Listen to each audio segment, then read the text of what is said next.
Hello, everyone. Welcome to another special story. Let's start with a question today.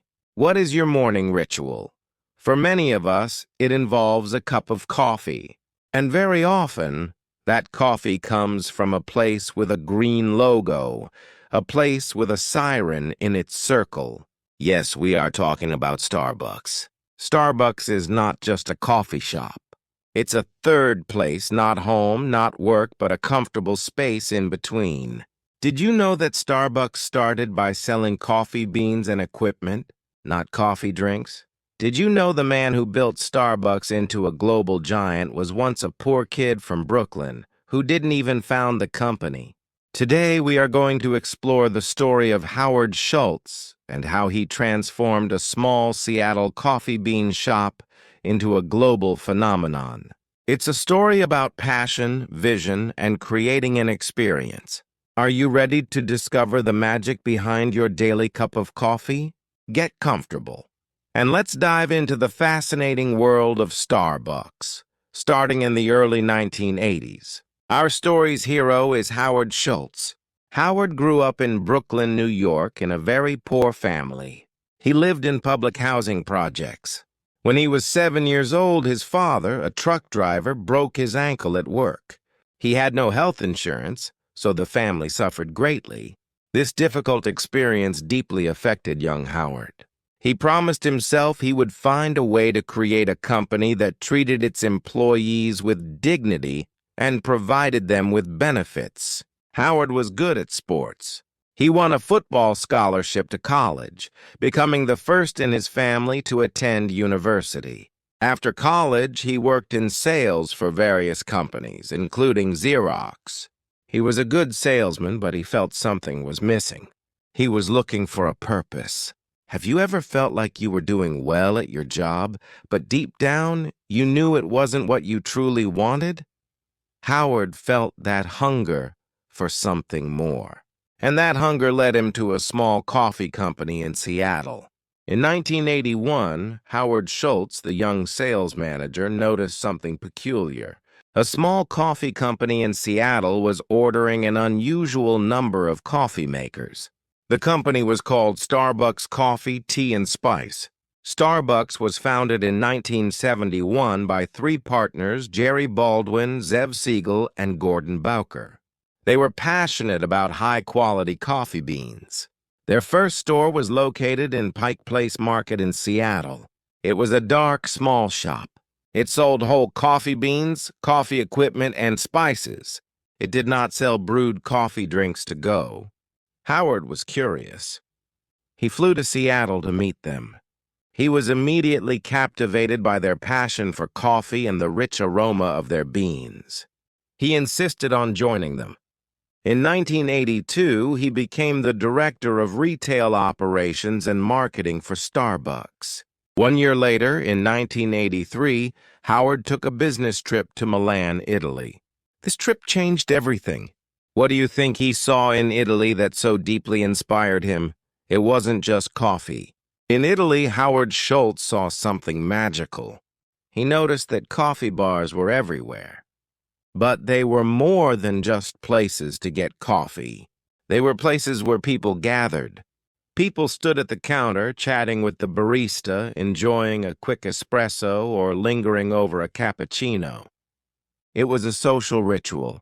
He saw the barista not just as someone who made drinks, but as an artist and a friend. The coffee bar was a vibrant, welcoming third place, a comfortable spot between home and work where people connected. He thought, why don't we have this in America? He ran back to the Starbucks founders, full of excitement. We need to sell brewed espresso and lattes. We need to create this experience. But the founders said no. They were purists. They loved coffee beans. They didn't want to get into the restaurant business of serving drinks. They believed coffee should be brewed at home. Howard was devastated. He felt they were missing a huge opportunity. Have you ever had a brilliant idea that your boss or partners rejected? How did you feel?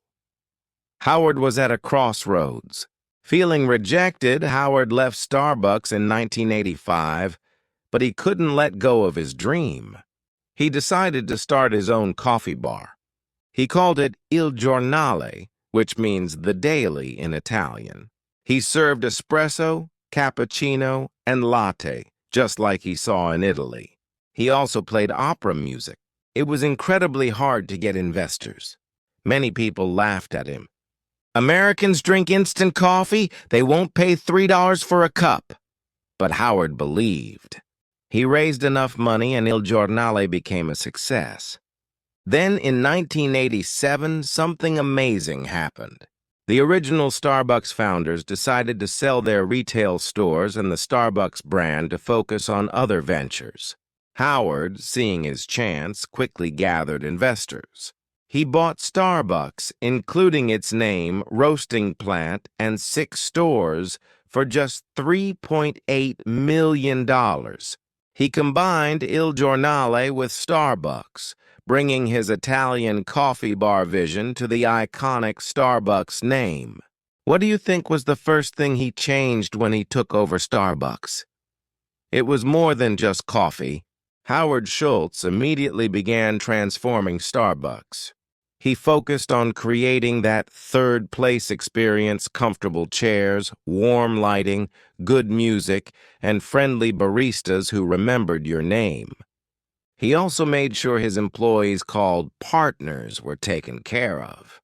He provided health insurance and stock options for part-time employees, which was unheard of at the time. He remembered his father's difficult experience.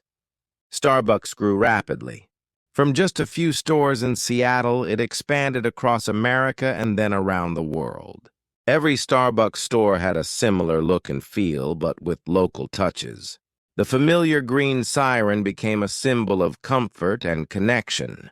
Howard Schultz stepped down as CEO multiple times, but always returned when the company faced challenges, showing his deep commitment. He wanted Starbucks to be a place that not only sold coffee, but also enriched lives. The story of Starbucks is a powerful reminder. It tells us that passion, vision, and persistence can turn a simple product into a global phenomenon.